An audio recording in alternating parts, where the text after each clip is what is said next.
बिस्मिल्लाहिर्रहमानिर्रहीम। खसाइस कुबरा में हदीस पाक है, हज़रत अब्दुर्रहमान रज़ी अल्लाह ताला अन्हु रवायत करते हैं कि जब नबी रहमत सल्लल्लाहु अलैहि वसल्लम ने किस्रा की तरफ ख़त लिखा तो उसने हुजूर का ख़त देख के बाज़ान जो यमन का हाकिम था उसे किस्रा ने ख़त लिखा कि 2 ताकतवर आदमी मदीने में भेजो। हुजूर सल्लल्लाहु अलैहि वसल्लम के बारे में फरमाया कि उसे ले के मेरे पास आए। जब ये ख़त बाज़ान की तरफ पहुंचा जो यमन का हाकिम था, उसने उसका जो उमूर दाखिला और ख़ारजा का सेक्रेटरी था उसे और एक आदमी उसके साथ और भेजा मदीना तैयबा में कि जाओ नबी रहमत सल्लल्लाहु अलैहि वसल्लम को लेकर किस्रा के पास चले जाओ। वो हुजूर की बारगाह में हाजिर हुए। आप सल्लल्लाहु अलैहि वसल्लम को ख़त दिखाया कि किस्रा बादशाह जो है वो आपको बुला रहा है। तो आपने फरमाया चलो आज हमारे पास रहो, कल मैं तुम्हें जवाब दूंगा। अगला दिन जब आया वो हुजूर की बारगाह में आए तो नबी रहमत सल्लल्लाहु अलैहि वसल्लम ने इरशाद फरमाया कि बात करो, क्या कहते हो। उन्होंने कहा कि हमारा रब जो है किस्रा जो है वो आपको बुला रहा है, हम आपको लेने के लिए आए हैं।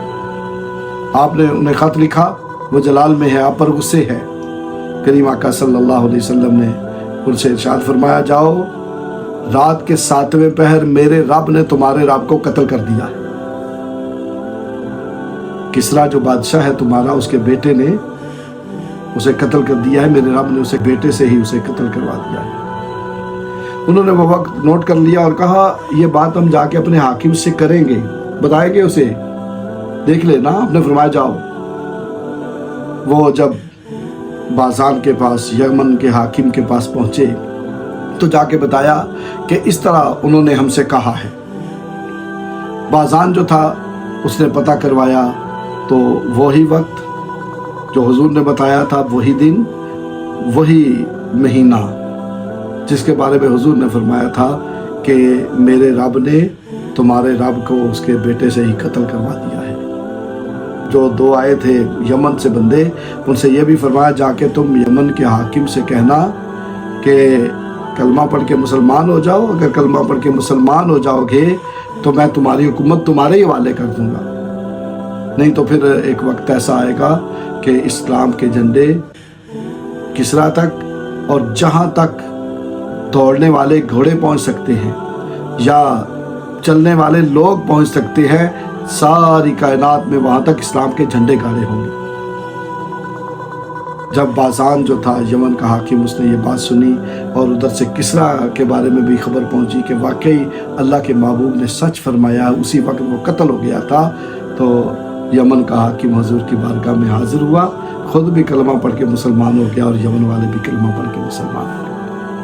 और फिर ये वही यमन है जिसकी तरफ मेरे हुजूर अपने कमीज़ के बटन खोल कर फरमाया करते थे, मुझे यमन की तरफ से ठंडी हवा आती है। अल्लाह अकबर। और हुजूर सल्लल्लाहु अलैहि वसल्लम ने इस हदीस पाक से भी ये भी पता चला कि गैब की खबर थी और करीम आका सल्लल्लाहु अलैहि वसल्लम को अल्लाह ताला ने गैब के इल्म से नवाजा है। वो इल्म जो हम नहीं जानते हुजूर जानते हैं। वहाँ तक जहाँ तक हमारी नज़र नहीं पहुँचती, हमारे हुजूर की नज़र पहुँचती है। मेरे करीम ने इरशाद फरमाया, सही बुखारी की हदीस हुजूर फरमाते हैं, मैं जिस तरह आगे देखता हूँ इसी तरह मैं पीछे भी देखता हूँ। नबी रहमत सल्लल्लाहु अलैहि वसल्लम ना इल्म में हमारे जैसे, ना अमल में हमारे जैसे, ना अज़मत में हमारे जैसे। आपकी अज़मत भी सबसे ऊंची, आपकी इज़्ज़त भी सबसे ऊंची, आपकी रिफ़त भी सबसे ऊंची, इस्मत भी सबसे ऊंची। आप जैसा दुनिया में है ही कोई। जिब्रील ने कहा था आफा कहा गर्दी दाम मेरे बुतावर जी दाम बिसियार खूबा दी दाम, लेकिन तो चीज़ें दीगरी। या रसूलल्लाह मैंने ज़मीन व आसमान को देखा, फर्श व अर्श कायनात सारी को देखा। या रसूलल्लाह आप जैसा मैंने कोई नहीं देखा। और बाद अज़ खुदा बुजुर्ग तुई किस्सा मुख्तसर। हुजूर सल्लल्लाहु अलैहि वसल्लम की शान ये है कि अल्लाह के बाद सबसे ऊंचा मकाम मेरे हुजूर का है। सारी कायनात में सबसे ऊंचा मकाम और अल्लाह के बाद सबसे ऊंचा मकाम हुजूर का है। अल्लाह ताला हमें हुजूर की सच्ची मोहब्बत, अदब और एहतराम की तौफीक अता फरमाए। आमीन सुम्मा।